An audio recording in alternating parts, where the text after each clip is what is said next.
अब अगर मैंने मुस्लिम लीग को वोट देना है तो मैं अपने टर्म्स में मुस्लिम लीग को वोट दूंगा ना। मैं नून लीग के टर्म्स पे आके नून लीग को वोट कैसे देता? तो अब मैं समझता हूँ कि जो हमारा डायलॉग कमेटी है, ये जो सुस्त रवि है, ये जो डिले हुआ है, ये जिस डायलॉग कमेटी की नॉन सीरियसनेस की वजह से। नून लीग को वोट दूंगा तो अपनी शराइत पर दूंगा, chairman peoples party Bilawal Bhutto ने वाजे कर दिया। मीडिया से गुफ्तगू में बोले, अवाम ने किसी एक जमात को अक्सरियत नहीं दी। अगर हुकूमत साजी का अमल ताखिर का शिकार हुआ तो जमहूरियत का अमल रुक जाएगा। पीटीआई ने हमसे कोई राबता नहीं किया। बिलावल भुट्टो ने जुल्फ़िकार अली भुट्टो रेफरेंस को अदलिया का इम्तिहान करार दिया। कहा, ये नहीं कह सकते कि पुरानी बात होगी, इंसाफ नहीं मिल सकता। उम्मीद है अदलिया फैसले से इदारे पर लगे दाग धोएगी।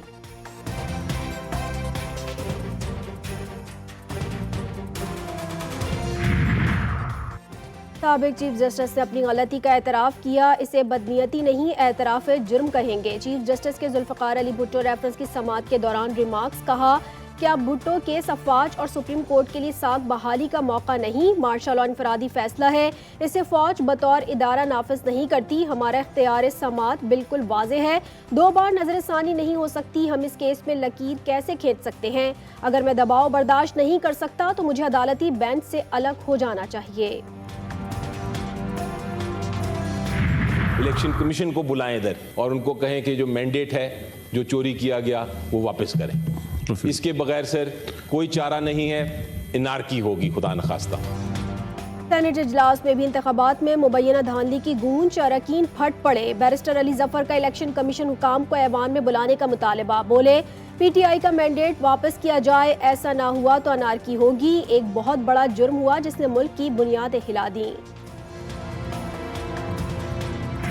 चीफ इलेक्शन कमिश्नर मुस्तफी हो, उसके खिलाफ कॉन्स्टिट्यूशन के आर्टिकल 6 के तहत कार्रवाई की जाए। बैलेट पेपर का और बैलेट बॉक्स का और अवाम की हकी हुक्मरानी का एक रेप हुआ है। जमात इस्लामी ने भी इलेक्शन को जाली करार दे दिया। सेनेटर मुश्ताक अहमद का चीफ इलेक्शन कमिश्नर से मुस्ताफी होने का मुतालबा। कहते हैं इनके खिलाफ आर्टिकल 6 के तहत कार्रवाई की जाए। लियाकत चट्टा ने इलेक्शन कमीशन का कच्चा चिट्ठा खोल दिया। मजीद कहा, ट्विटर इसलिए बंद है कि दाल में कुछ काला नहीं, पूरी दाल ही काली है। जो कमिश्नर रावलपिंडी चट्टा है, किसी हद तक तो कच्चा चट्टा इस इलेक्शन का उसने खोल दिया था। बलूचिस्तान से बाप और बेटा ड्रग माफिया और अफगानी और खैबर पुख्तनख्वा पेशावर से अफगानी, वो इस इलेक्शन के अंदर जो अफगान नेशनल हैं, पाकिस्तानी नहीं है, वो भी पाकिस्तान की पार्लियामेंट में आए हैं। 2024 का हमने रोना रोया, लेकिन काश हम 2018 का भी जिक्र करते। 2018 में जो कुछ हुआ वो तारीख का एक स्याह बाब है। शायद आज भी हुआ हो, और अगर आज हुआ है तो वो पूरे मुल्क में हुआ है। वो सिर्फ पंजाब में नहीं हुआ, वो खैबर पख्तूनख्वा में भी हुआ है। अगर यहाँ पे एक इलेक्शन कमिश्नर है तो क्या खैबर पख्तूनख्वा में इमाम काबा ने इलेक्शन कराए हैं? क्या खैबर पख्तूनख्वा में यही चीफ इलेक्शन कमिश्नर नहीं था? क्या खैबर पख्तूनख्वा में इमाम काबा ने इलेक्शन कराए हैं? अगर धांधली हुई है तो फिर हर जगह हुई है। लीगी सेनेटर इरफान सिद्दीकी का पीटीआई सेनेटर्स पर जवाबी वार। बोले, 2024 के इलेक्शन पर रोना पीटना शुरू कर दिया। थोड़ा जिक्र 2018 का भी कर लेते। 2018 में हमारी सजाओं पर कह लगाए जा रहे थे। आज बानी पीटीआई 2018 में नवाज शरीफ जेल में थे।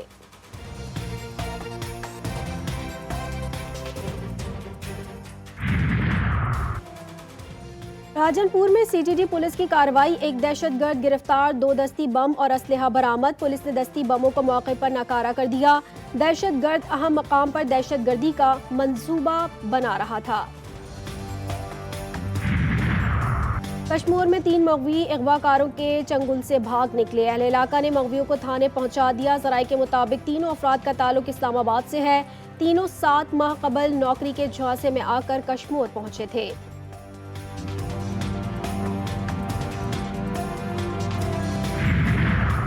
मुल्तान में एफआईए का इंसानी स्मगलर्स के खिलाफ क्रैकडाउन तेज। छापामार कार्रवाइयों में 3 इंसानी स्मगलर गिरफ्तार, मुकदमा दर्ज। मुलजिमान ने बैरून मुल्क भिजवाने के लिए लाखों रुपए बटोरे।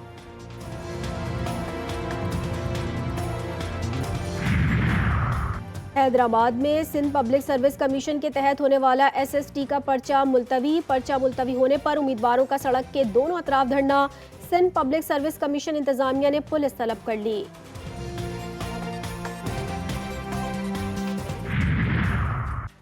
सियालकोट में बच्चे से बदफेली और वीडियो बनाने में मुलव्विस 2 मुल्जिमान गिरफ्तार। DPO की हिदायत पर मुल्जिमान के खिलाफ मुकदमा दर्ज। गिरफ्तार मुल्जिमान बहावलपुर और कराची फरार हो रहे थे। तिब्बा सुल्तानपुर में पसंद की शादी नौजवान को महंगी पड़ गई। 5 मुसल्लह अफराद ने नौजवान को अगवा करके तशद्दुद का निशाना बना डाला। नौजवान को चमड़े के पट्टे से तशद्दुद का निशाना बनाया गया। मुसल्लह अफराद ने नौजवान के नाखून भी खींच डाले। तशद्दुद का शिकार नौजवान तिब्बी इमदाद के लिए अस्पताल मुंतकिल। कोट अब्बास में 44 जीप रैली का शेड्यूल जारी। 19वें जीप रेस का इनेकाद 23 फरवरी से शुरू होगा। सहराए चोलिस्तान में धूल उड़ाती गाड़ियां शायकीन की तवज्जो का मरकज बनेंगी। और मुल्क के बालाई इलाकों में बारिश और बर्फबारी से राबता सड़कें बंद। एबटाबाद में बारिश का सिलसिला तीसरे रोज में दाखिल। पहाड़ों पर बर्फबारी ने सर्दी की शिद्दत मजीद बढ़ा दी। ठंडियानी में 2 फुट से जायद बर्फ गिर चुकी। मरी रोड समेत तमाम राबता सड़कें बंद। कागान और शोगरा में निजाम जिंदगी मफलूज।